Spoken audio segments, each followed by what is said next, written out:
us this evening. Councilmember Fernandez, Councilmember Lublin, Councilmember Ambrose, Councilmember Locke, Councilmember Osnick, Mayor Pro Tem Woods, Mayor Ackley, and City Manager Witt. Mayor, I turn the meeting over to you, please. And I thank you very much, and I welcome everybody that's here in the audience and the council.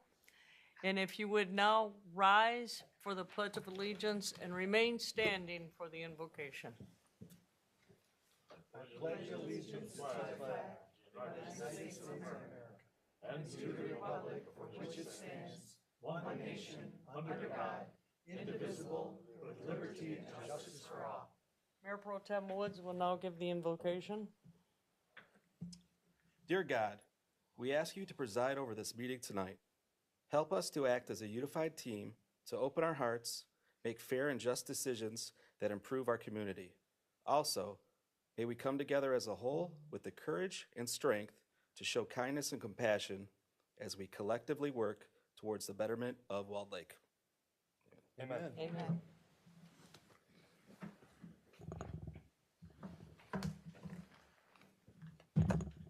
Okay, will the clerk now please call roll? Ackley, Here. Ambrose, Here. Fernandez, Here. Locke, Here. Lublin, Here. Osnick, Here. Woods. Here. Thank you. Okay, we do have a quorum. Are there any requests for agenda changes this evening? Anyone? Okay, we'll now open up the public hearing. And on the fiscal year 2026-27 budget appropriations, and at this time, Mr. City Manager, would you like to address this, or? Good evening, Mayor and Council. Before you, you have the budget that was presented and discussed over the City Manager's 3 budget workshops. These are pretty much will be the final numbers. We do ask that you guys take one more look through. If there's any questions or anything that needs to be addressed, we won't have the adoption for the budget for you until the June 17th meeting. So the overall budget for next year we're looking at is around $13 million in revenue and about $12 million in expenditures. So we do expect to see a little bit of a surplus, and most of that money is coming from our general fund to continue our essential services to our city residents. So with that, I will give you time to ask any questions that you may have. Otherwise, we can take the audience. Any council members, do you have any questions? We will not be voting on this until next week, or next month. Correct. Okay, great. So we can Give you look time through to it and review. see if there's, You have a whole lot of time to study. I'm gonna get right on it. My flashcards ready.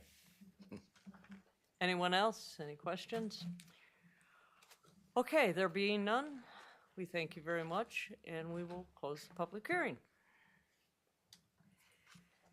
So, next item on the agenda would be presentation by Boss Engineering. There he is. Yeah, I was waiting. Good evening, Madam Mayor and members of the council. Good evening.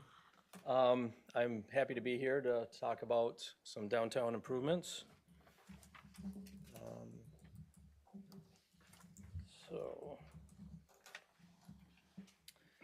So this is the downtown. As you're approaching off of Pontiac Trail. Oop. Down. Oh, there we go. Alrighty.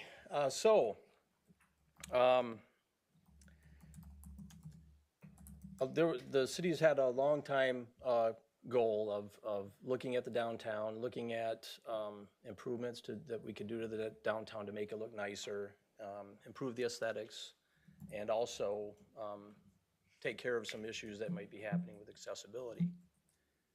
So last year, a complaint was filed with the federal government. The Federal Highway Administration ended up taking on this complaint and had filed a letter of finding with the Department of Justice to address some accessibility issues with the ADA, or the Americans with Disabilities Act. So because of that, we were asked to look at what to do in the downtown area to help improve the accessibility issues that the Department of Justice and the ADA Act rules require. So basically, the findings in there were that the accessible crossings were, and the parking and the accessible routes were along East Wall Lake Drive between Pontiac Trail and Liberty were out of compliance. So they wanted us to get into compliance.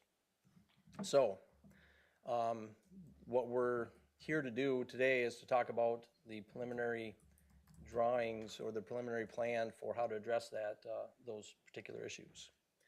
But also, this gives us an opportunity to take a look at the downtown in general, especially in this first block, to see what we can do to improve the downtown in general.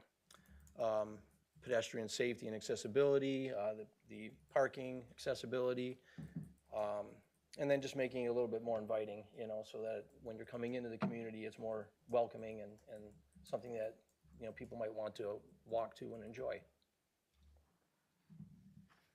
So that's what we're here for, combining these needs to address the issues and the opportunities to address what we can do.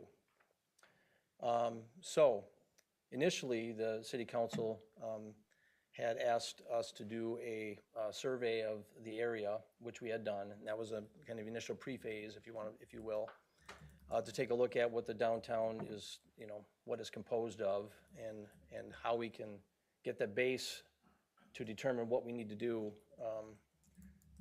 for the future. So we performed a preliminary plan to address the accessibility issues, and there were quite a few, and I'll have Patrick come up here in a minute to kind of get through a little more of the detail and to show you a lot of what's going on. So this initial phase is going to be for that first block. We'll also get into looking at the coal chute. There ended up being one coal chute that we found along that stretch. We were grateful for that. We were thinking there might have been more to deal with, but there is only one. That we can talk about a little bit too if you wish, but we have started that process with getting a structural engineer on hand to take a look at that and provide some input. Also, obviously, we're here to discuss some of the aesthetics and the functionality of the corridor as well, which is very important. And if you're going to address the sidewalk issues that are out there with accessibility, you might as well get into how we can improve the area as well. Then after the meeting tonight, we're going to begin, once we know a little bit more about what the preliminary design is going to be, we're going to get into developing the same kind of plan in a concept version, for the rest of the corridor, basically the corridor from Pontiac Trail all the way to Hillcroft, to take a look at ways we can improve that in a conceptual way. So that is the main crux of our meeting. So I want to introduce Patrick Cleary. He's our planner, our landscape architect, and he's been with us for some time now, and he's one of our senior project managers, landscape architect, and he has a lot of experience in doing this kind of thing. So this is right up his alley. So I'm going to let him do all the talking. So without further ado.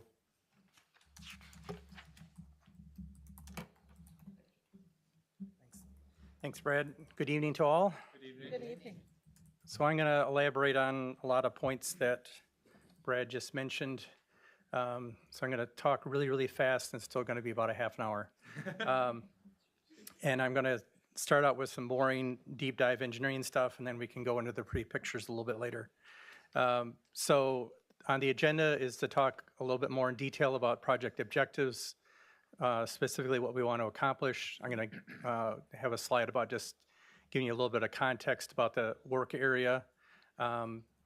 And then have photographs of the existing conditions, some of the challenges that we have in that first block, Pontiac Trail, Liberty Street, looking at 2 engineering options, and then segueing into some streetscape options. So I'm going to present a lot of stuff at you. No decisions to be made tonight, but look at the different. You have the handouts, and then we can get the input and go further with that. And when I'm done, Brad's going to come back and talk a little bit more specifically about the next steps. So the objectives, and again, I'll have some photos in a second, is to remove the steps. These are the steps to the building entrances themselves, and then we also have kind of a double curb a situation at the parking areas. With that federal letter of finding, we obviously need to address accessibility issues with the street crossings, cross slopes, kind of like when you're walking parallel to the entrances, to the businesses, accessible routes. And then since we're going to be needing to do some engineering changes, there's opportunities to improve the Pontiac Trail intersection as a gateway to downtown, color, functionality. We have the attraction of the beach. Let's see if we can keep people downtown. And then because of all the other changes, we still need to be cognizant of the stormwater management and maybe even improving upon that a little bit. So a little bit of context, and I'll try to have the same orientation throughout all the slides. So on the left side is Pontiac Trail on the west side, and then Hillcroft on the right side, on the east side. We want to look at that East Wall Lake corridor over those 4 blocks. Mercer Beach is on the bottom there. But our first concentration of study is what's labeled there at Phase 1 of Pontiac Trail to Liberty. So this is a picture, obviously looking downtown from Pontiac Trail. You've got the greenhouse in the foreground, and in the back, that brown building is Wall Lake Tavern. And what we're going to be concentrating on is kind of between those 2 buildings, but on also both sides of the street. So the plan at the bottom there, again, same convention, Pontiac Trail on the left, Liberty on the right. We have some numbered photos with approximate locations where they were taken from. This first slide is the north side, and I'm going to start from the right and then go left. So photographs 1 and 2 is the Wall Lake Tavern. They have built that nice patio on the front. Their accessible entrance is at the back. So there really isn't, from an accessibility standpoint, there isn't a whole lot to address there. But note on photograph number 1, the width of the wall to the back of curb or to the top of curb, we have kind of a pinch point there. It's only about 5 feet, so we really don't want to mess with that as an existing condition. Then actually photo 4 is that double curb that I mentioned, where you kind of have 2 6-inch curbs and then some, which is difficult to navigate. And also people kind of try to run along it, so it can be a twisting ankle hazard and a lot of other things. Photo number 3 is between the Wall Lake Tavern and the financial group. There's a step at that alley between the 2 buildings, and then that building entrance is actually ramped up to the door, but the top of the stone bases that you see there is that finished floor elevation, and that's kind of our target elevation across all the buildings. Next to the left, in front of the State Farm and Artwork Studios, you can see the steps at those entrances. There's that quarry tile, brown tile in the photo number 6. And then the concrete that's in the foreground on both 5 and 6 is that coal chute. It's a rough concrete surface, and we have to address that with this project. Then 7 is in front of the bakery, where there's a ramp up to the entrances, but also the sidewalk ramps up, so you almost have a double ramp situation there.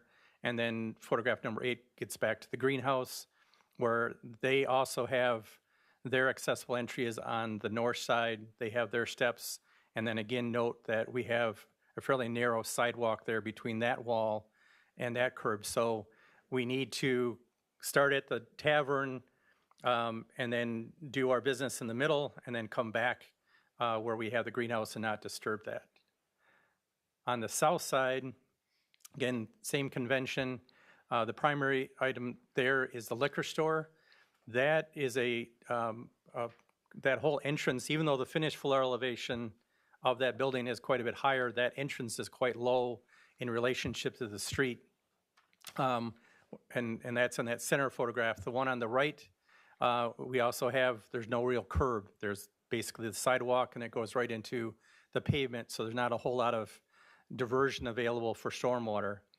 The photo on the left, I'm going to probably be referring to more under the streetscaping, but there is some opportunity to add some planting areas for that and change that a little bit, but I'll be talking about that a little bit later.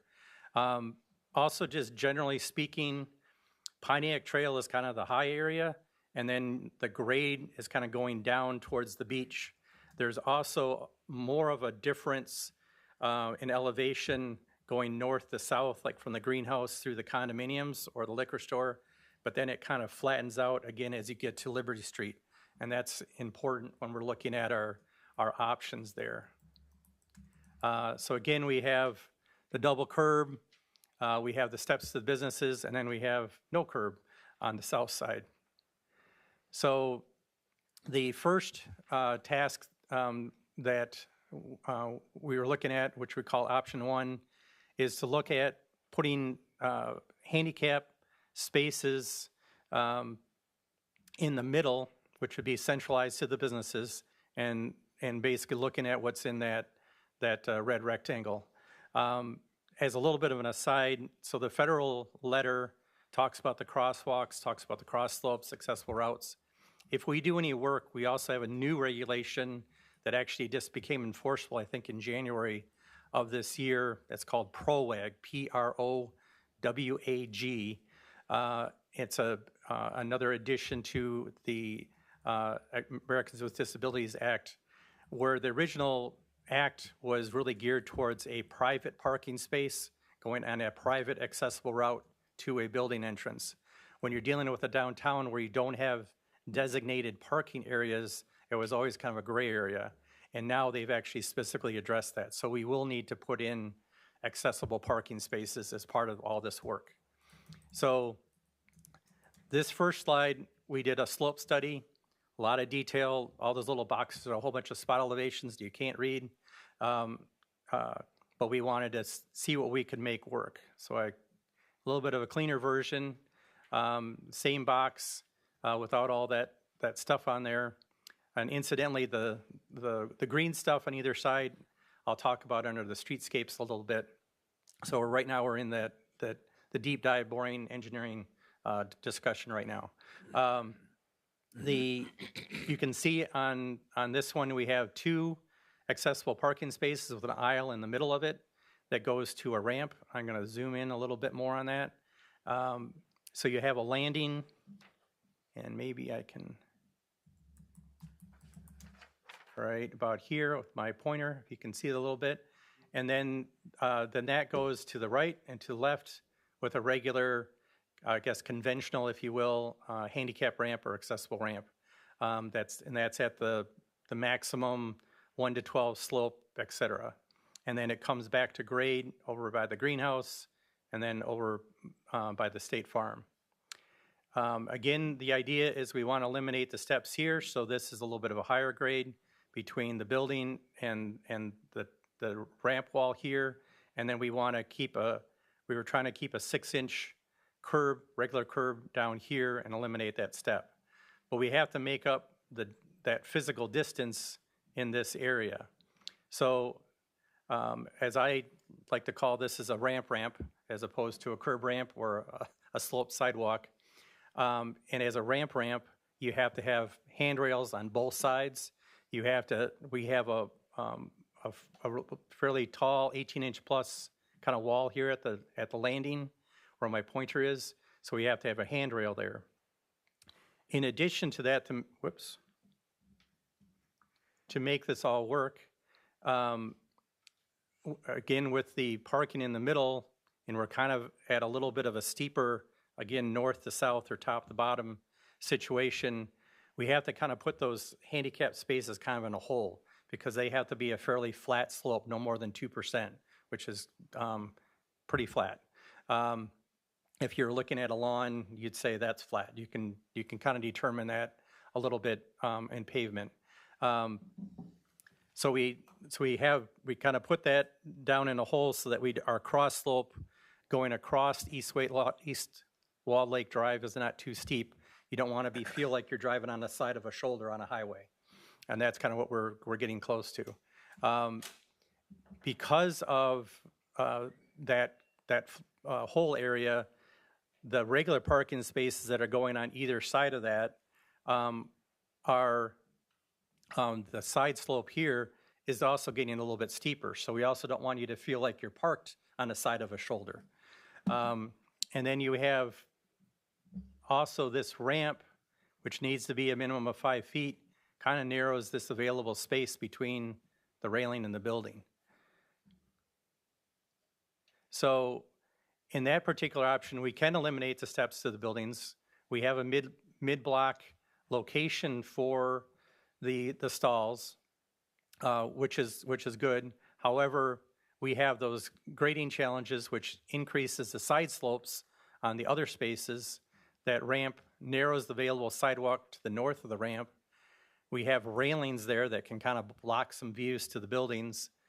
And then we have additional railings on that needed on the parking side that can impact circulation. And then we still have some of those taller walls.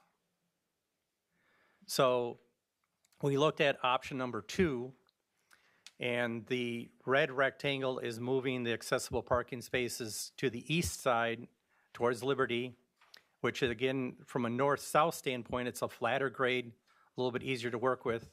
We have one van space, an aisle, and then we have a conventional curb ramp right about in here that is out of the main line of the sidewalk. It's in that existing peninsula area and then and works back to grade. But we still have to deal with the double curb over here, the steps up in here, and so the rectangle is what we want to emphasize there. And again, this is a kind of a slope study, a lot of extra information. So this is a little bit of a cleaner version. Again, the prettier green color stuff I'll talk about a little bit later. And I'll zoom in on that center area again. So this one, and bear with me a little bit, we have, again, along here, we have a conventional 6-inch curb now. On this side, right by the Walled Lake Tavern, we can get a nice, relatively flat 2% cross slope here. And we have over on the greenhouse side, we also again go back to grade. In between here, all those businesses have slightly different finished floor elevations, different steps, heights, things of that sort. So we have, what we're doing is have the 6-inch step here, and then we have a 2-foot wide, that's that tan or brown colored, like it could be a paver or something like that. That's essentially like that same terrace that you have required around the city, that 2-foot wide paved area. This case, it's a circulation mechanism. So we're taking that, we're having a low step, we're taking that 2 foot back, and then we're going up again. Because you have angled parking, just incidentally, this is a full-size F-150, and this is the actual overhang. And because you have that angle there, that overhang of that truck does not impede that 2-foot space that much. So you can actually get in front of the vehicles and circulate around. So then we have this elevation from the buildings we make higher, again, to eliminate the steps. And then these little green stars are planters that we're making up the distance with. And so what we have is I guess you could say a flush condition here. We have a transition going from right to left, and then we have a 6-inch step between the State Farm and the Financial Group building. Then we have more planter. Then we have 2 6-inch steps, and then we go back to 1 6-inch step, and we go back to being flush over by the greenhouse side. So we're not necessarily eliminating, we still have to deal with about 12 inches of vertical distance, but we're rearranging that and making you go perpendicular and going up steps, which is a lot safer condition. The lower right-hand illustration is maybe a little bit more clear. That angled red arrow would be that terrace, and then we have the planters and then the little steps in between there. But when you're getting out of a car, you can go along that lower level and then turn to go up those steps. So in this particular option, we're eliminating, again, the building entrance steps. We have the accessible stalls at the east, which is easier to work with. We don't have the ramp, so we have a wider available sidewalk, and that sidewalk area isn't, by kind of downtown standards, isn't super wide to begin with, so we really want to maximize that. We get rid of the railings. We do have the planters as that elevation difference blocking mechanism, if you will, but we don't have to have the railings, which are 3 to 3.5 feet high, or like about this high. They can be actually down about 2 feet high. So then they don't block the businesses, and because they're planters, they can add an amenity to the downtown. They can add the color and design to that. So now just segueing into a little bit more of the colorful fun stuff, the streetscaping. Because we're going to be changing the pavement, the curb and gutter, grades, things of that sort. We do have the opportunity to do some additional items in that first block as well as the rest of the downtown to make a little bit more attractive entrance, to add color, add functionality, to keep people in the downtown, as we've said before. Certainly we don't want to have a maintenance headache. We want to keep that reasonable. And then the decisions that we want to get made eventually in this phase one, we want to be able to expand into the rest of the downtown to the east. So the colorful graphics on this one. This is option 2, and if we do have a recommendation, would be to probably explore this one versus option 1. So I'll just use this as an example. Starting on the left here, this right now is pavement, and so we would be kind of doing a little bit of a bump out, similar to what you have on the other end of the block, but it's gonna be a narrower one. So this little gray outlines here, we're preserving the left turn and the right turn through lanes, but we're still creating a little bit of a space that we can have maybe a seeding planter and some flowers. Actually, they would be like perennials and shrubs in this particular case. So you won't have to plant annuals. I'm a big fan of daylilies, for example. They have 1 billion different varieties, rebloomers. They're pretty indestructible and still very colorful. On the south side, we're going to be kind of defining this more. We're still going to have a larger radius over here at the Pontiac Trail intersection so that semi-trucks can still turn there without issue. But right now there are 2 large trees. One's in pretty good condition and one maybe not quite so much, but they are under the power lines, and they are probably going to continue to be an issue with the power lines. So in this scenario, we would be removing those and putting in ornamental trees in their stead. These could be crab apples. Like daylilies, there's 1 billion different versions of crab apples. There are crab apples that don't have crab apples. There are also ones that they call persistent fruit, which means they don't drop. So, and you can get them in the right size so that they stay underneath the power lines without needing to be pruned or hacked away, and they can be colorful. And then we're actually making this area going towards the entrance to the condos. We can make this a little bit wider, and we can have a linear planting area, which I'll have some more illustrations in a bit here. Then over by Liberty, we would be proposing to keep that tree, but where it's that mowed grass now, we would put some plantings in there, some ornamental low fencing, which I'll explain in a minute, and then maybe likewise do some more stuff at the for the east corner of the Wall Lake Tavern. We are also slightly rearranging where the light poles are at to be a little bit more uniformly spaced, but I'll also be talking a little bit about some of the challenges there as well. So now for the pretty pictures. So these next slides are a number of different options. So again, no decisions.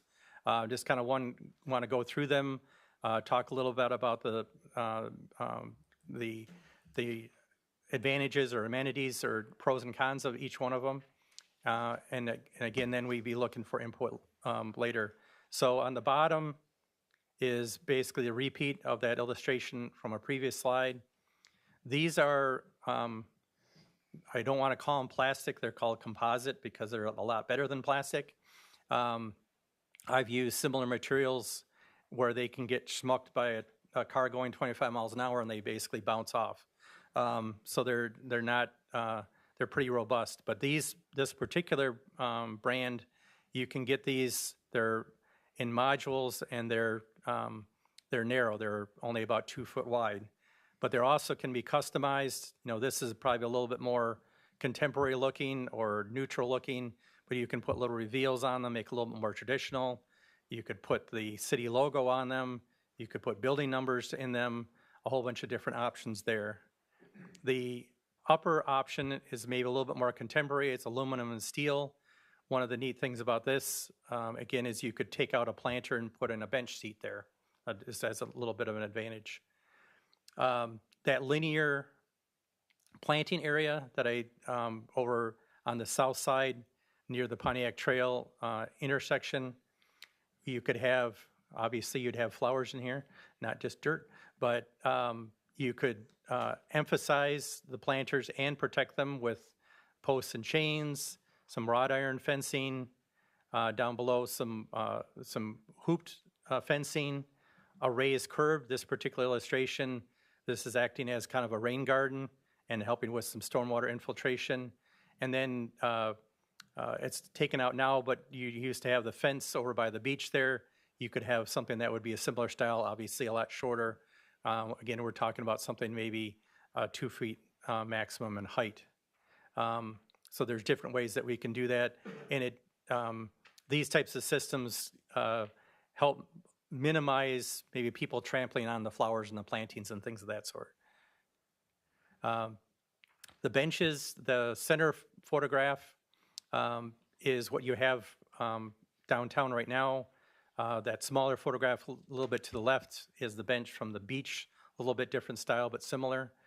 These are all municipal grade furnishings from some time ago. I think most of them are in pretty good shape. I think they've been repainted. If I have one criticism, is that those are metal or metal slats on those, which have a tendency to be hot in the summertime and cold in the wintertime or cold in the fall.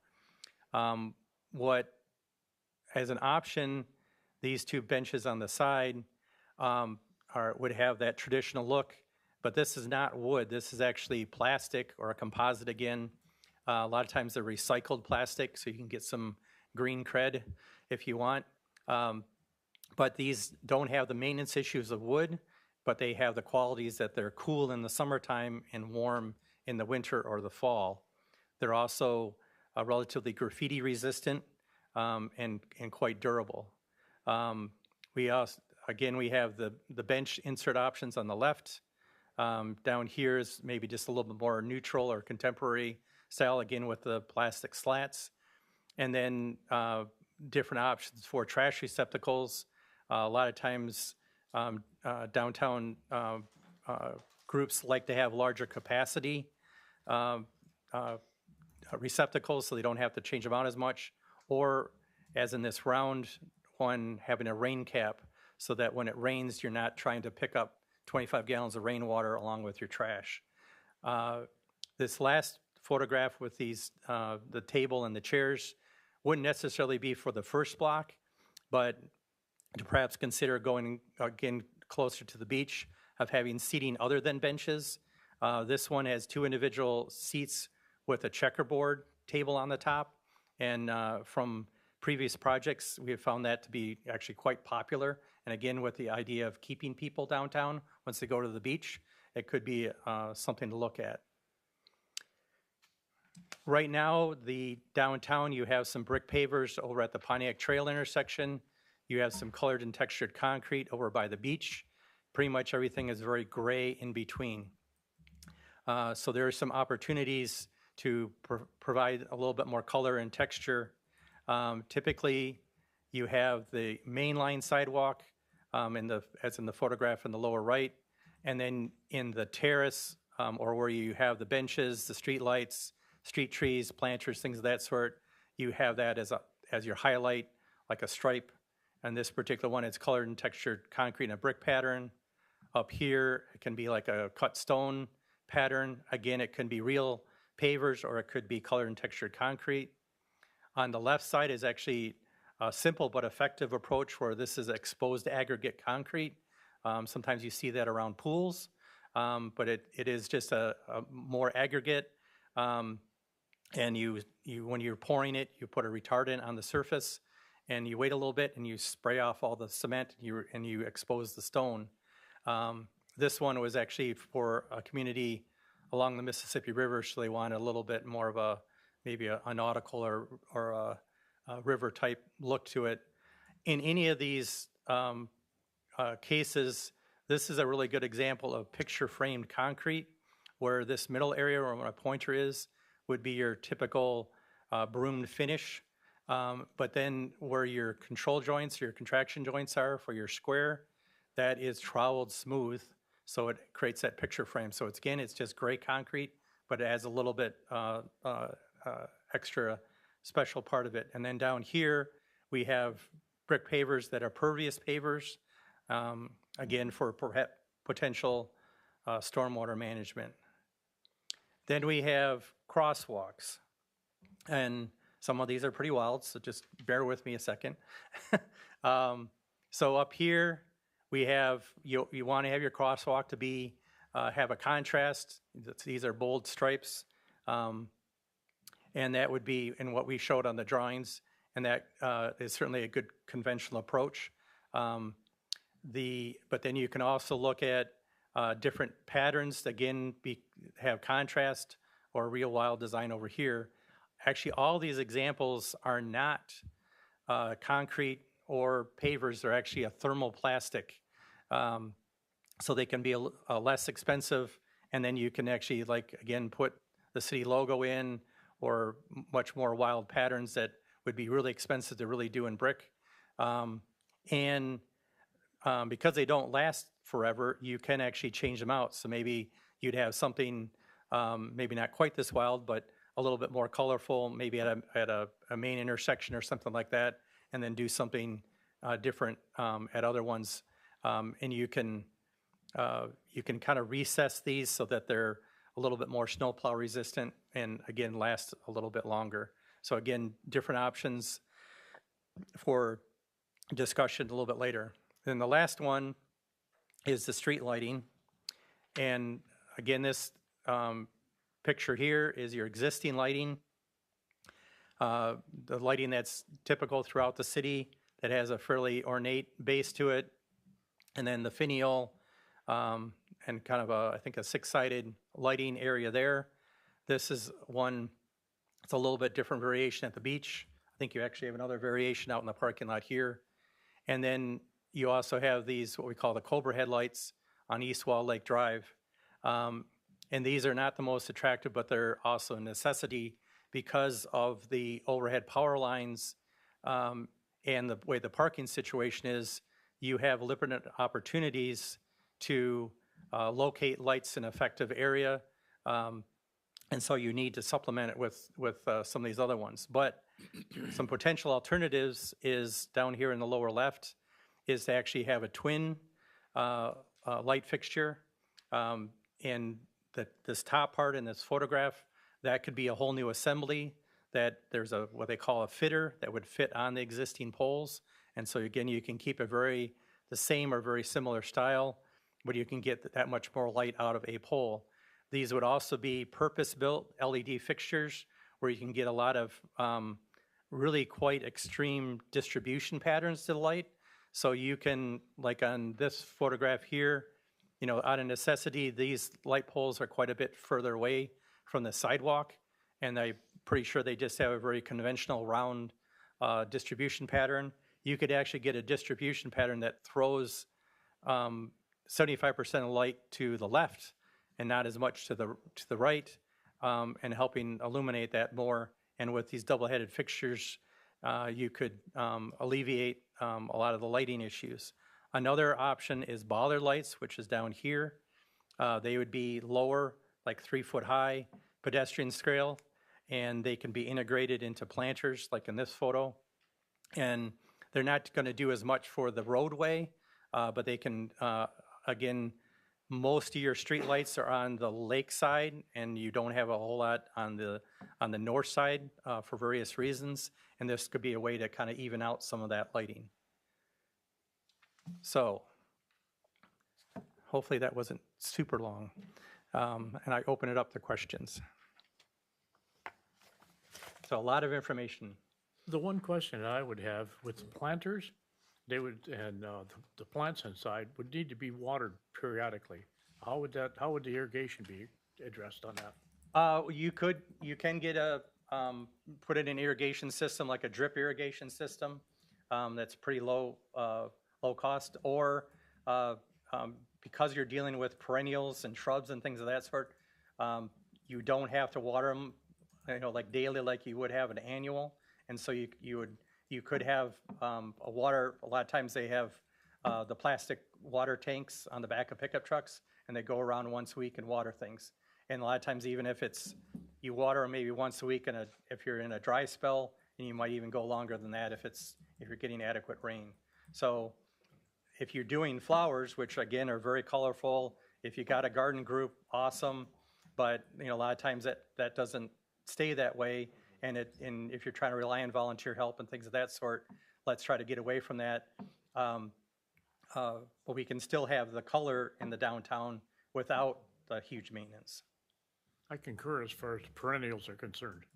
And I'm a fan of daylilies, by the way. Good. I love daylilies too. I am a daylily fan. How many accessible parking spots will we need downtown?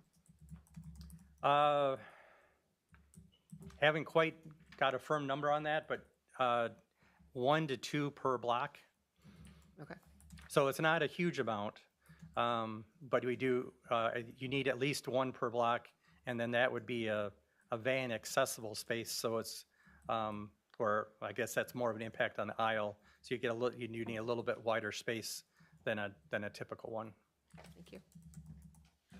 So going over the project again, the street will remain at the regular grade, or are we building up the street? The center line of East Wall Lake Drive, and again, we're concentrating on that first block, that actually is staying pretty darn close to what's there now. What we are doing, and I don't, again, that whole idea of, you know, driving on the shoulder of a highway, we're trying to avoid that. So there's kind of a tipping point, if you will, where it gets to a certain point where you feel that. Right now, we have, because we want to take out those steps and raise that grade, going to the north of that center line of East Wall Lake Drive, we're actually going up. And we're going up at about I think about a 2.5% slope, which is kind of borderline. And that the parking spaces are actually going up a little bit steeper than that. They're getting close to 3.5%. Usually that 3.5% is if you're on an angle like this, that's when you start to feel it. Your door kind of flies open or it's going to slam shut on you. It's kind of that tipping point. Because the parking spaces are at that angle, you take a lot of that out of the equation, so we can get to that 3.5% without penalty, if you will. But then we can also then keep East Wall Lake Drive relatively flat. Now the stormwater is now going from the north and being captured on the south side as opposed to being maybe a little bit more equal.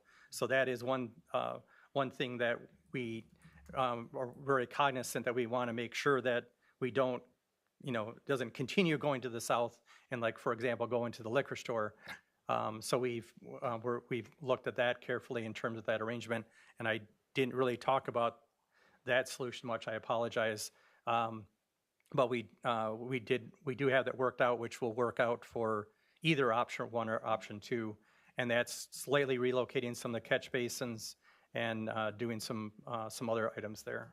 So continuing, so then from the spaces, we have a 6-inch curb, which sounds like code, and then we have a platform. And that's what, 2 feet wide. 2 feet wide, and this is all code. And then either you go to the ramps around the sides, or you have steps in between. Yeah, actually, we don't really have any ramps on the option 2 at least. So we're actually going back to grade at each end, at the greenhouse side and at the tavern side. So in the middle, we're almost kind of, if you think about it, we're kind of humping up a little bit to hit all the floor elevations for the buildings in between. So then from that terrace, we need a couple of those steps in between. But we're instead of having everything right all bunched up there, we're kind of spreading it out so that you have that circulation pattern that's you're turning and going at a 90-degree angle, so it's a lot safer. So for the ADA access, they're coming in from the sides. Correct. Right, and the steps take you up. I understand. Yeah, so the handicap space or the accessible parking space is at the east end, and that's all conventional, and then that's going along parallel to the building fronts, and then you can we're eliminating those steps at those building fronts so that the wheelchair can go get into those spaces from the front. When do we start hearing what this plan, and I think it's great what we're thinking about doing, but when do we start discussing cost? I mean, I'm hearing here that we're looking for final comment. Well, I have a little bit of problem in giving a final comment other than it looks good until I hear something about cost and the means of financing and what we're doing there. I don't know, do you want to talk about next steps now, or? Yeah, we could do that. Well, I think we need it someplace before we start talking about final comments. Right. I think that's a good point, but is it possible if we can just keep focusing on some items in there and then jump into the cost?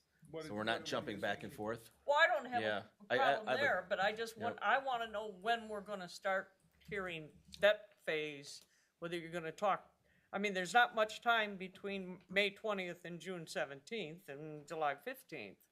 Right. So are you going to go into that tonight, or are you going to wait and hit it with us when you want to make a final comment, or? Yeah, we're not prepared to go into that tonight. Well, I'm but not it is, prepared to tell you that I'm going to wait till June 17th for a final concept presentation if I don't know ahead of time right. to review the figures. I'm a cost person. I think it looks great, Right. but I'm dollars and cents, and I Yeah. don't know where the dollars and cents are coming from, let alone how much they're going to be. Yes, yes. One thing to point out is this: we are in the preliminary process still at this point. So we're not at the understand point where that. we're going to get into. But your preliminary process looks like it's jumping kind of fast, in my opinion.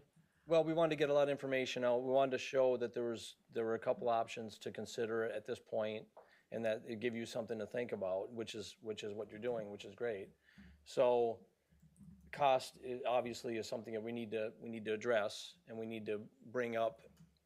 If the city manager wants us to go that route, we can try to get some numbers, for the next meeting or the following meeting to help with that, help you make your decisions. I think we need numbers before we can really, truly consider what you're presenting. Yeah. Because Well, we're certainly gonna need numbers.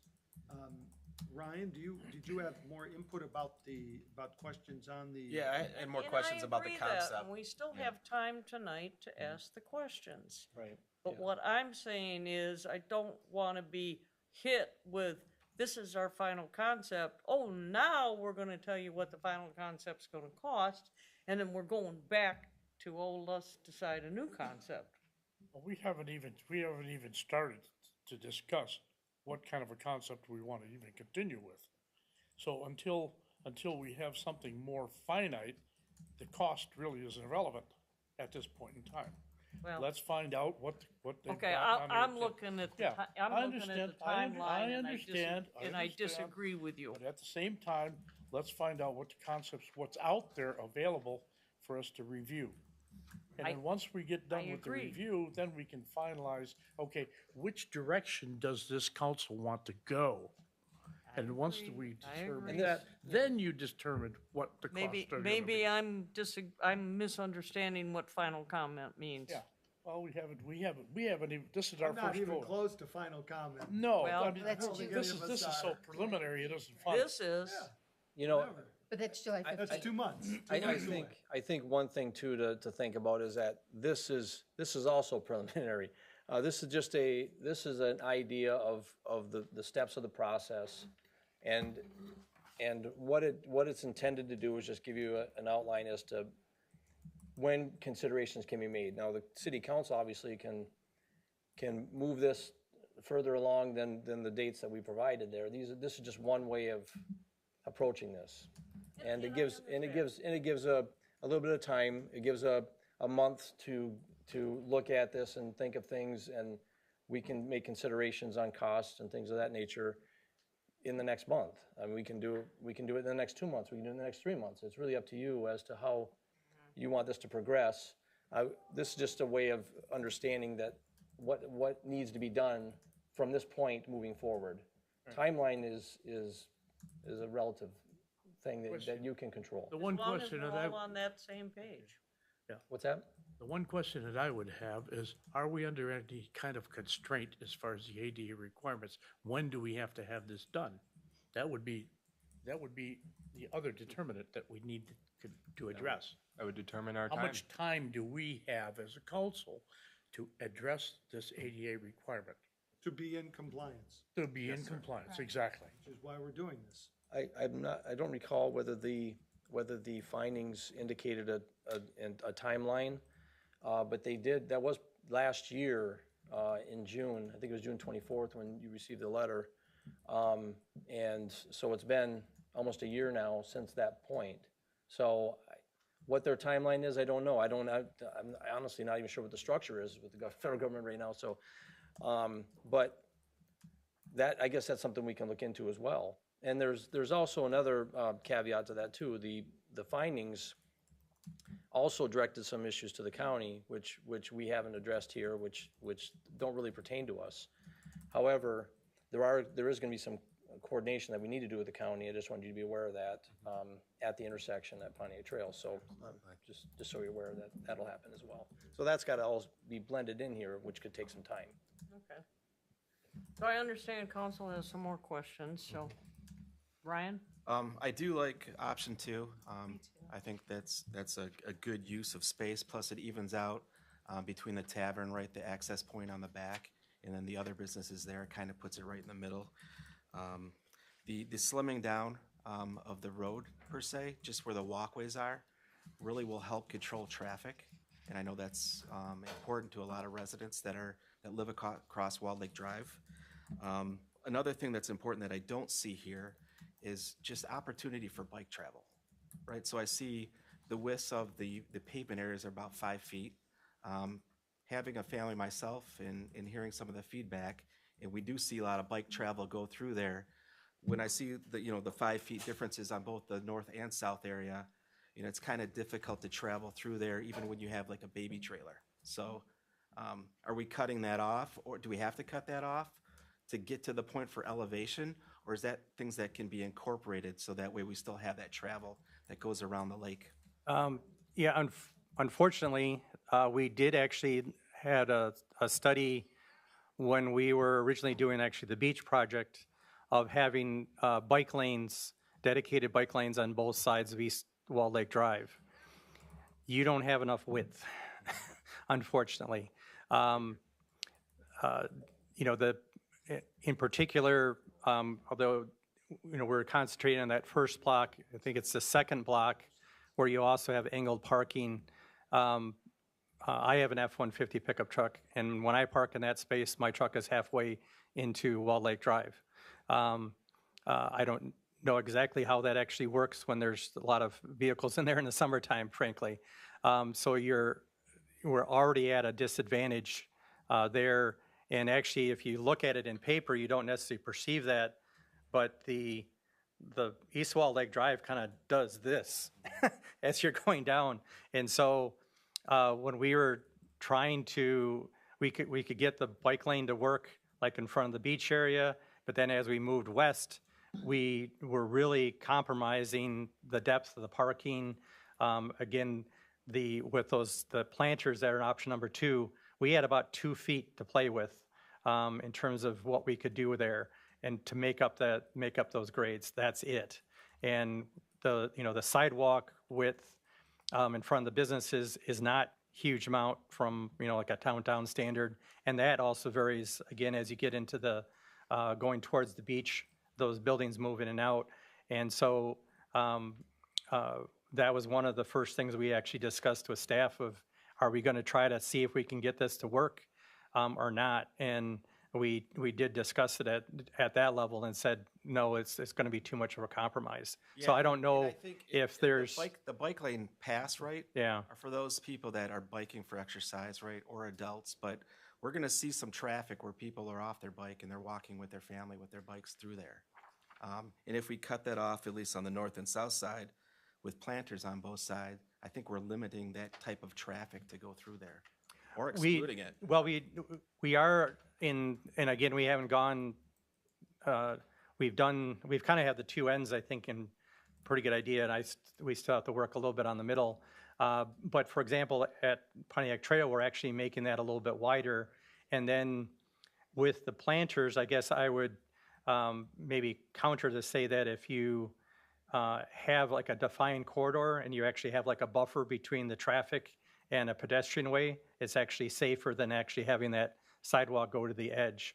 And so we can look at the width of those planters and those areas and things of that sort. Again, you don't have to have this huge area to make an impact. But defining, I guess, it's aesthetics, but it's also the safety. You don't want to have kids walking right on the backside of the curb and next to a lot of people that might be speeding by. You do have a lot of parking further down, but like particularly where Pontiac Trail is and stuff like that, you don't have that buffer. And if we can try to create that a little bit, that can actually help things, and so kind of do double duty. Certainly we don't, as I mentioned earlier, 5 foot is the minimum width of a sidewalk, and that's really not that wide. You really want probably 7 feet for like a two-way traffic, and then for if you're dealing with bikes and stuff, you want that even wider still. So we have some built-in pinch points, but particularly on the north side, if we can widen those areas on the south side, get that 7-8 feet or whatever like that, so that we can have maybe encourage that traffic along there, and just deal with what's the existing conditions on the north side. Those are some of the things that we want to look at, but we can't do it on both sides. Was the unfortunate part. Yeah, I see. And then, I mean, additionally, right, if you're trying to make it wider to fit that type of traffic and a planter box moving closer to the road, then you come into the problems of, where do we put the snow? So, well, and that's where we there's a wouldn't want balance to have a lot of raised planters. Again, daylilies, they can take the salt, they can take a lot of that stuff, and so you can dump the snow in a lot of those planting areas if you don't try to make them too extravagant. So yeah, recognizing that is a necessity in the upper Midwest, and even some of the configurations of the bump outs, so that a snowplow can actually go follow the curb and you don't have these abrupt ends to them or weird angles to them. So are you saying that on the south side, we'll be able to have a walkable, possibly bicycle path for that one block? I think it's the one block. The north side seems to be, we don't have a lot of space over there. Well, we're Tweak it. we're trying to improve both sides, and I think we were able to maybe get a little bit like 6 inches on the north side, but on the south side, again, in that first block there, and maybe I can go back to it a little bit. Oops. I'll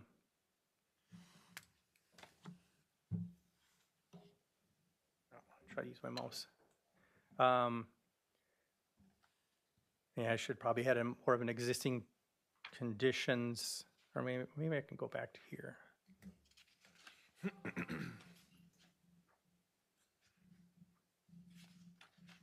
Okay. So this is the liquor store here, the tiki bar. We have like curb, then we have no curb, then we have kind of this weird entryway, and then this is sidewalk, does kind of weird things like that. Then there's no curb here, then we kind of have a partial curb. It's doing all sorts of funky things. And it gets narrow in here. So what we're trying to do is pull this up and kind of define this whole area better.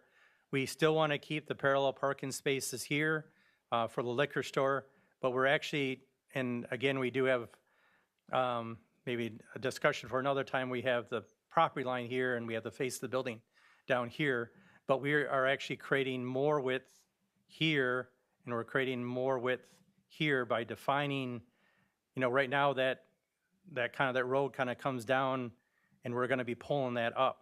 So we're actually going to be defining this path a lot more effectively going down this way. And the width there is That is, approximate? I think, at least, I think the minimum is 7 feet, and then it goes wider than that going to the east. That's a good, that's a very good. And, well, down at this end, we do have, because we do have that wall there, but we can,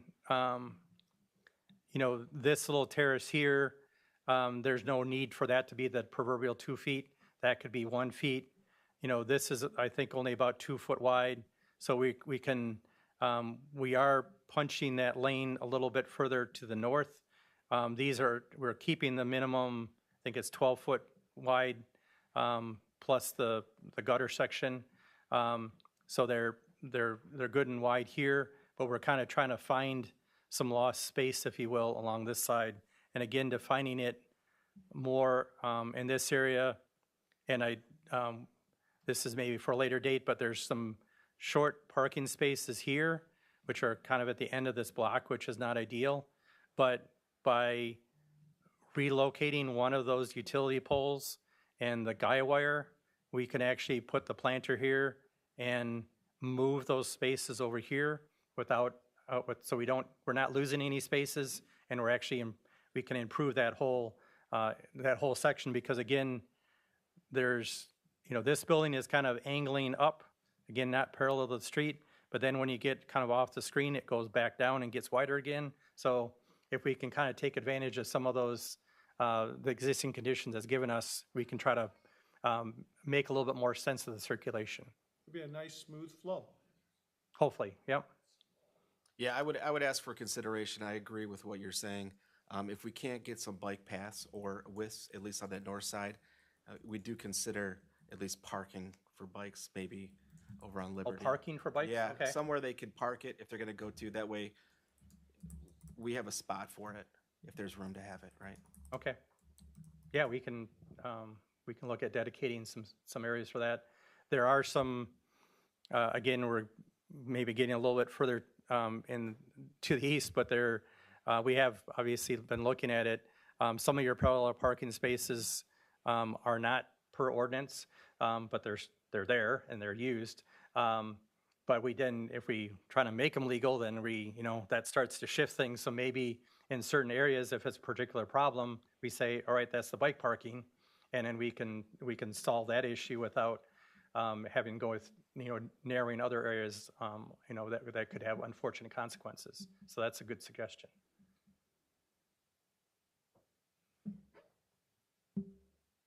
Any more questions or comments? Mayor, Doesn't look like. the purpose of tonight's presentation was to get started on the development downtown. The issue of costs is relevant tonight, even though we can't provide you a number and wouldn't, because we don't know what this council, by vote, is going to decide is the best scenario, the best phase, the best picture. We don't know if we're going to have bike ramps. We don't know if we're going to have parking. We don't know any of that until you decide. The presentation by the engineer and the planner is great, but you folks decide. We can offer up based on the comments you make. I don't think tonight I expected those comments. We expect you to look at the package, give some thought to it, give it back to us, we'll get it to them, and put together another presentation. Remember, you are going to vote, you are going to give approval to what the next phase is, what we do downtown. The council will do that. The engineer doesn't do it, the planner doesn't do it. And the cost, it is the best question ever. You just don't get an answer tonight. We can't come up with a cost until you finalize what you want to do downtown. And if you're going to do extra stuff, it's going to cost extra. It's like buying a car, if there is an analogy. You go in and you look at the best car that got put up, and you see the price, but when you wanted that, that costs extra. You wanted that costs extra. So you go in for a $30,000 vehicle and you end up costing you 50 or 60 because you have to pay for the extra stuff. So the cost, we're only going to be able to get close after we know what the package is going to look like, and then actually when we bid it. We can guess. They're not going to give you exact prices. So it's a good question. Price is a good question, but we're not going to know that until we get closer to redesigning downtown. And we're only talking about that one block. I don't expect that the other areas downtown will be this complicated. Correct. None of you expect that, but whether we can do everything that each council member wants, that's subject to question, and it's also subject to vote. So let's let them go back and contemplate. Each council member should come up with any questions they got, get them to staff. We'll get them to the engineer and the planner, and maybe make one more presentation with other options or additional options. And I certainly agree with that, and I guess I was just taking final out of context. And No, you're perfectly correct in it knowing didn't what it set costs. right with me when I'm hearing final in July. It's just, No, it was never. we're so far away from final, It was the preliminary procrastination. Is that right? We're in the beginning of this. Right. You get to make the final. The final will be, council says that's what we want it to look like. right. And then we're going to come up with a price, and then we're going to bid it, and then we'll know what the real price would be. But we are not in the very beginning. I mean, we started this 3, 4, 5 months ago when we had you do a study, and, I mean, we're getting closer, but we are not there for sure. No, and No. the other issue of the ADA stuff, we take our time. We don't let them judge us. The worst they can do is file suit, and they could do that. I think they got other things to do now. Filing suit is probably not what they do. Probably fewer the time people to they- do it with, too. By the time they get to us, we may have it fixed. ADA is a priority, access and beautification second, so you guys get to decide that with a vote. So we'll bring you back some additional presentations based on comments tonight and in the future. That sounds fantastic. Yeah. Sounds great. Thank you. And I thank you very much Brad. for your Thank you, Patrick. presentation. Great presentation, moving in the right direction. Thank you all very much. Absolutely. Excited about that. Brad. Project 20, 30 years in the, I don't know, probably All forever. 24 years of my life. It's been a while. I think I remember it 50 years ago, but that's okay. The Those 70s, steps. in the 70s. Okay, next, I remember tripping over it longer ago than that. Next item is audience participation. Do we have anyone in the audience that would like to jump up and speak? I'm seeing a hand kind of bobbing over there. Mayor, we have Randy Thomas, the realtor broker for several properties around town, if not the county, not the state. Randy, Okay, give us your evening. best shot. all right, thank you for allowing me to come up here. And just the whole purpose is just to give you a brief of what's going on and to answer any questions at this stage. And this is primarily on the old high school site. So everybody's aware that building came down about 6 years ago. During that period of time, there was a small area, a very contained area of environmental concern. That's been remediated, and part of the remediation, and this is kind of where the years went by, was to get a restrictive covenant placed on the property, which has since been recorded. And that covenant restricts whoever does anything on the property from pulling any groundwater, and that's okay because there's sewer, and it restricts from digging any basements. And if any of this particular area gets disturbed, there's a whole process that they have to go through in the state if they want to do that. So that was my sign was up there. I think I changed it 2 or 3 times.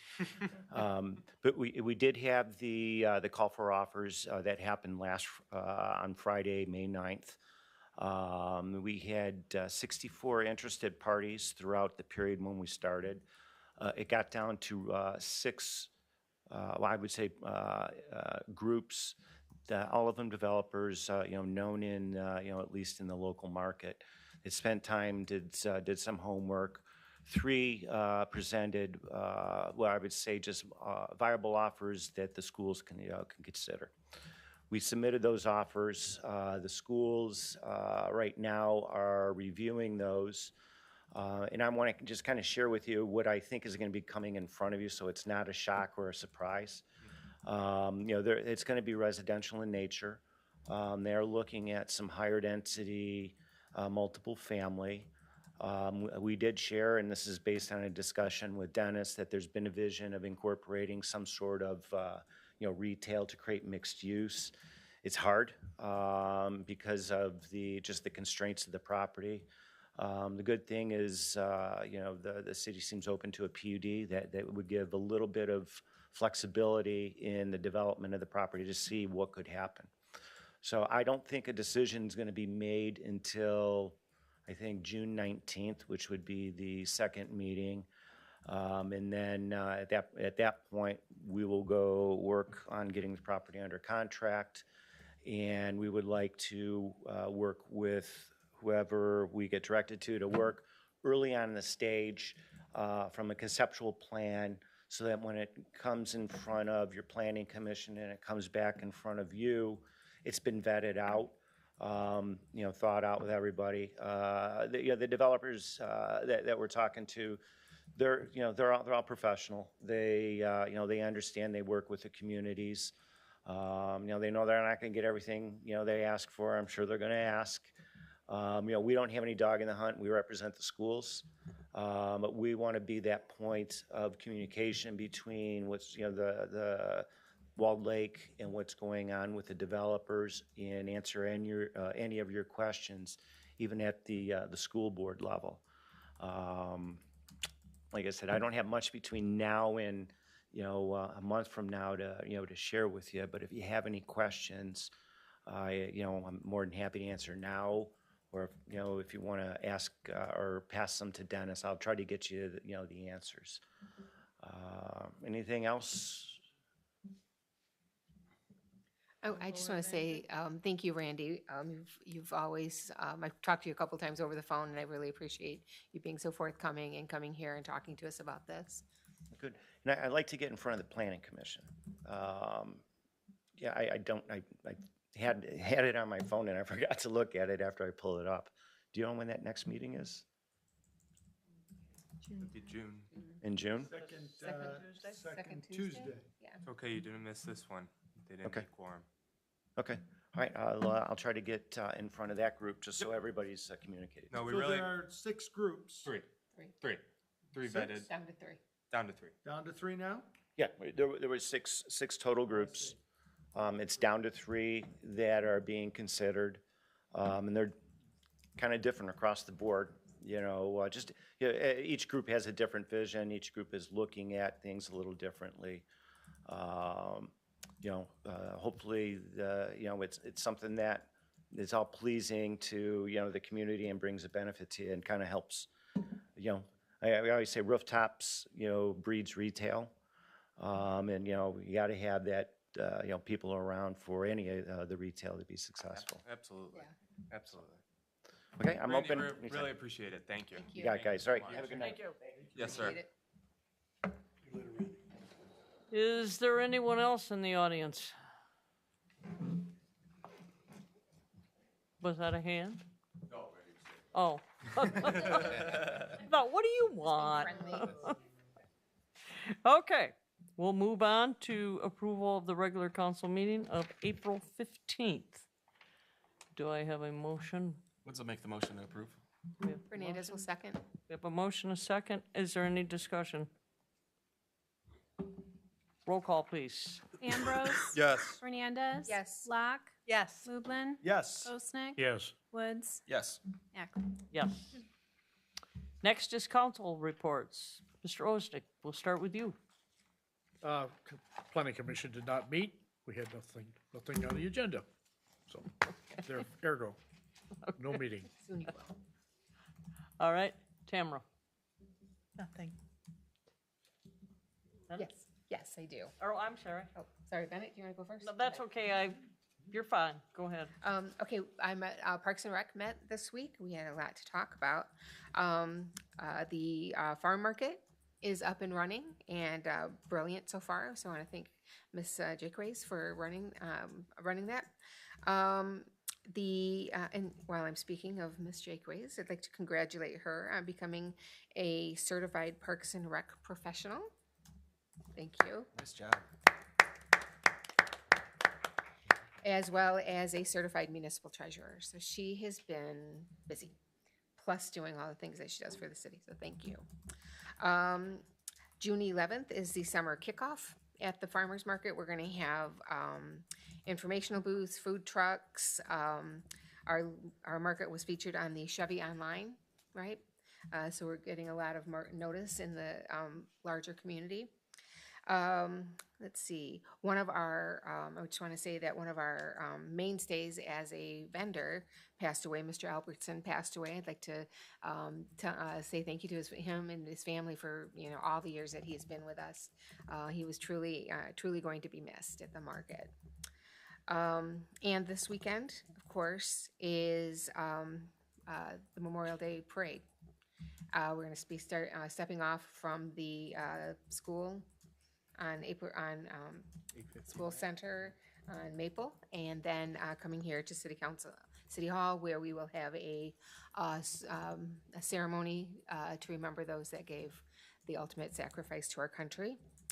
The other one is we are working on recognizing our historic nature of our community. We are a very old community, and we want to recognize all of the great people that have moved through our community over the years. So we will, Ruth Dufresne will be at the farmers market and passing out and giving out information on the history of our community.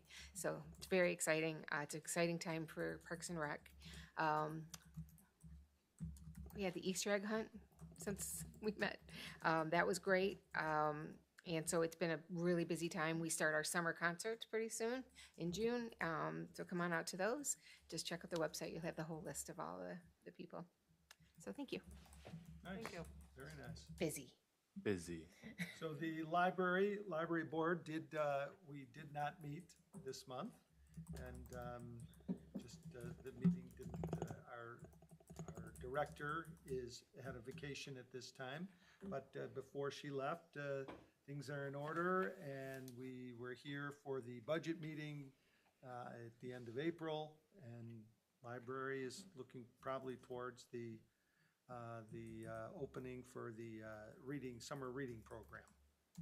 So, but everything is smooth. That's my report. Not a whole lot of report. Casey? I attended the Downtown Development Authority meeting.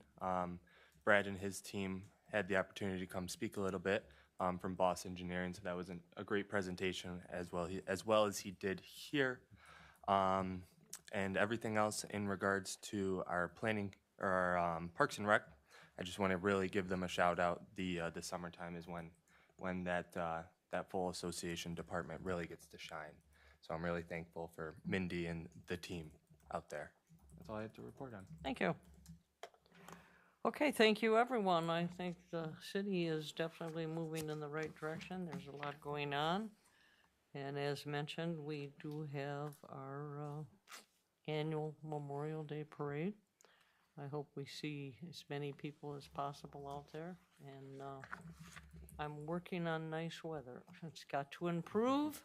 I don't want 90-degree weather, but it could be a little warmer than it was today and a little drier.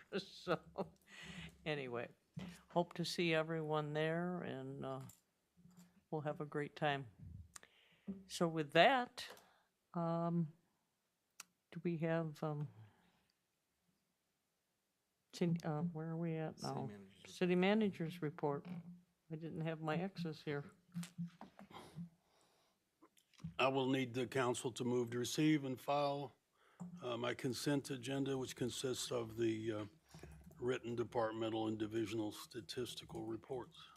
Ambrose will make the motion to receive and file. Locke will second that. Any comments? Roll call, please. Fernandez, Yes. Locke, Yes. Lublin, Yes. Osnick, Yes. Woods, Yes. Ambrose, Yes. Ackley. Yes. Thank you. That That's all also? I've got, Mayor. All you got. Hey, Wow. Like it. correspondence. No, Madam Mayor. Now we're flying. Well, I don't see our attorney, so I guess we don't have attorney report unless you have something to report for him. For who? Huh? For who? Our attorney. Is he there? Spirit His chair looks kind of empty, so I'm assuming he has He's no out of, report tonight. In spirit only. He's vacationing. He's entitled to It's a that. planned vacation. so- Wonderful. Or time spent, time off, whatever we call it. And I'm not sure he's vacationing, but Staycation, vacation. Hey, He's whatever not, planned he's- time off. enjoy. Whatever Thank you, he's Van. doing, he's entitled to it. Yes. Unfinished business. Do we have anything? I guess not. Nada. New business, proposed resolution 2025-10 for delinquent water, sewer, and refuge receivables placed on the summer 2025 tax roll. Osnick will make the motion. What's the second? I'd like to have a A discussion. resolution of the City of Walled Lake to authorizing transfer of 2024 delinquent water, sewer, and refuse receivables to the 2025 July City of Walled Lake tax rolls. This is being Resolution 2025-10. Madam Mayor, a council member did want to have a discussion on the Yes, item. I heard Okay, it. great, thank you. I don't think Mr. Osnick heard him when he started reading, but go ahead. Just one question, is it continual repeat offenders? It is, excuse me, it is, but I also did receive late notification from the county this afternoon. They did make a slight change to the roll, so it is a little less. So it's in the amount of $132,081.07 that will be rolling this year. Can you repeat that figure? $132,081.07.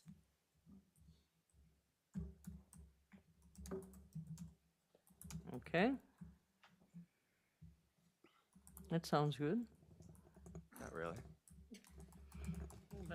Well, we end up with that, so this is what we're doing to make sure that we do receive what people use. Correct. Okay. That's what it's all about. Okay, anybody else have any comments? Roll call, please.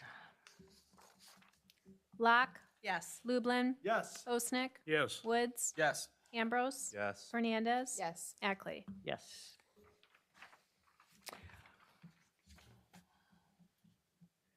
Okay, item number 2.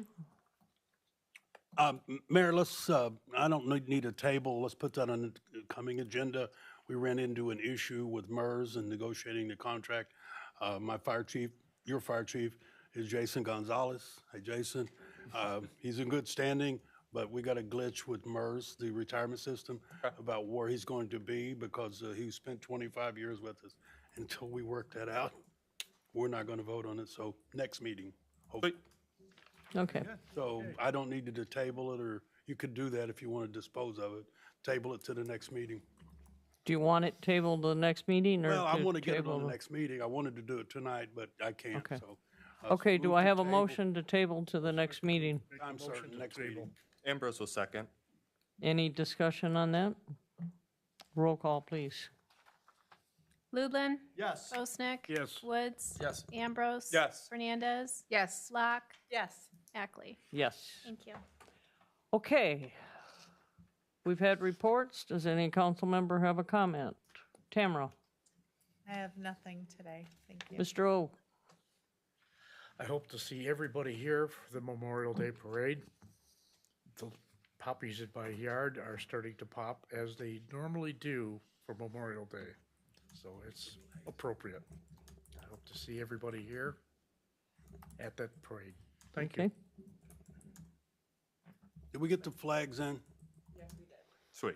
The mayor will be sponsoring a flag setting day for the weekend for Memorial Day. Mayor Ackley has ordered up the flags to be set by staff at the Wall Lake Cemetery. Look, Saturday, This Saturday? probably this Saturday, Friday, Saturday. The weekend before is the appropriate time for setting the flags, so we'll be doing it in-house this year. Can we come out and help? This sounds like a perfect job for a council member. If the mayor's going to be there, then you're going to be there. I think that's a great Okay, idea. Just let me know what time. Okay, I have one more thing, sorry. On June 11th, at the Walled Lake Market, they are going to be celebrating the birth of Dr. Sarah Gertrude Banks. She was born on June 11th, 1839. So if you come by the Walled Lake Market on that day, there will be cake. Hey. And just to continue on that, Gertrude Banks was one of the pioneers of Walled Lake and is part of the Banks family, the Banks-Stolbear Foster Farmhouse. Sarah Banks that we Junior will High. Get to. Middle school. But, and she was the first medical doctor from the University of Michigan, a woman medical doctor. And she was Henry and Clara Ford's personal That's right. doctor. So just to go over the history there, just to. Thanks, Bennett. You're welcome. I wanted to hear that one more time. Good job. You did your homework just for that, right? Well, I know the story. I know the facts there. So it's an exciting time. Love our Memorial Day Parade, and where we honor those that gave it all. And then a month later is our beach party, with the fireworks. So it's an exciting. I love this time of year for Walled Lake. So looking forward to it. Those are my comments. Thank you. Casey? That's a hard act to follow, isn't it? That is a hard act. I don't have that much history to give today. Memorial Day Parade, it's a great kickoff. It's a great kickoff to the city of Walled Lake. All of the events that we do from May until we can't anymore, until it gets too cold out, and then we transition to our winter events. Shout out to our police department, our flock system. I forgot to mention that during my report. Continues to be an asset to the public safety of this city, of this community, where we're able to not only just maximize on our system, but the neighboring communities as well. So thank you. Moving into code enforcement, that's also a tough topic during the month of May, as people have to unfortunately do stuff outside again. Again, code enforcement, they do a great job of communicating, trying to get that passed, of understanding that it's not just something that should be done, but it has to get done. Keeping your properties maintenance and clean. And then, again, Parks and Rec, our farmers market, that is a signature event with the linear trail that runs across the Michigan Airline Trail. I mean, I am a pleasure of owning a business, Casey's of Walled Lake, that is very close to the trail. And I have people that utilize my parking lot and go to the trail and go to the market and come back and have lunch. So can't thank you guys enough, the city. We just continue to do a fantastic job. That's all I have. Hey, good. Casey triggered on something I'd like to ask the chief, since we did make some more purchases at the DDA meeting in the flock. Are our neighbor communities doing quite as much as strong as we are as getting involved in this? Or are we enforcing for the whole area? Do a damn good job. I think every community except for Commerce Township near us has flock. I don't know why Commerce Township, whether it's a financial issue, I know they've run into some issues here recently, but every community around us has flock except for Commerce Township. So we're taking care of Commerce Township. They abuse us. You take the fifth on that one, right? Okay, I just wondered because I hadn't really heard how many of the area communities, and since we seem every year to update and purchase some more, I thought I wanted to ask that at the DDA meeting, and then I kind of let it slip on by, so. Yeah, all of our communities around us are, I don't know what Commerce's deal is, and they seem to have no intention of doing it, so. And they don't have a big enough area, so. Come here. Okay, thank you, Chief. Thank you, Chief. Okay, again, as I stated earlier, yes, our Memorial Day parade is this weekend. It's a great event, and I always look forward to it, and I'm working on my contacts to have as nice a day as possible, so hopefully they listen to me and we have a good day. Not too hot, but a good day. So that's my wish, and hope to see everybody there. Can I add a couple comments too? Oh, I was just double checking. no, you're not talking tonight. You were a bad boy, and I apologize. Thank you. What do you have to say that's so important? I did. Well, actually, I was translating some important comments from neighbors in Glenwood, Bolton Street, and then Leon. They wanted to advise that they're really happy with the city services, the response times from the fire department, the response by the police department. They're very happy with our DPW taking care of our parks, the administration and the front office. They're very happy with that. And then I also wanted to add on to the comment in an opposite direction of ordinance enforcement. If you get a chance, I'm not going to put out the address, but at the southeast corner of Ladd and Wall Lake Drive, the property there, the neighbor is taking great care of their lawn. It's one of the standouts. So I stopped and thanked them. They were very happy. But if you get a chance to go by, property looks great. And then part of that discussion with the other neighbors is there's a couple people that are transitioning right into retirement. And they're wondering what to do in the area. So I would just recommend the Friends of the Library for anybody that's interested, and then this historical group over at Stonecrest. So you talked about Ruth Dufresne. Those are two great groups that are doing stuff in the neighborhood. So if anybody has questions, to reach out. And Dan, great job with the flags throughout downtown. Appreciate it. Oh, yes. Looks great. Yep. And I apologize. That's okay. My head's out of swivel tonight. Okay, I think that's it, unless anybody else has something they forgot. That was for my wife.